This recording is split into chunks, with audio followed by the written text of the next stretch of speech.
Chain Dropdown Google Form. If this guide helpful, don't forget to like and subscribe. First, choose the browser you will use, for example Chrome, to begin creating a chain dropdown form in Google Forms. In Chrome, type docs.google.com into the address bar, then press Enter to open the Google Docs service page. Click the three-line icon, select the Forms option from the menu, and then click Blank Form to start a new form. Write the form title and description as an example so users understand the purpose of the form. Create a question named Select Country and add the appropriate country options that will control the drop-down flow. Create the second section for USA cities to separate city choices by country clearly.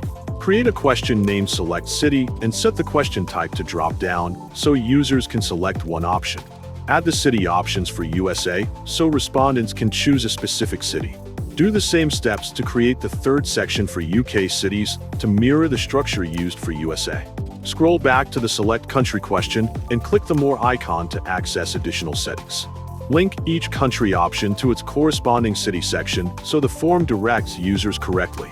And after Section 2, change the option to Submit Form to End the form after a selection. Click Publish and then click Publish again to make the form accessible to respondents. Check Shorten URL and click Copy to generate a shareable link. Open the link in the browser, select USA, then click Next to move to the city section. Select New York, then click Submit, and check the result to confirm the chain dropdown works correctly.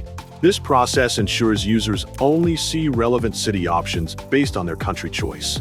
It also improves form usability, reduces confusion, and creates a cleaner experience for respondents. By following each step carefully and in order, you can build an effective chain dropdown form that functions smoothly.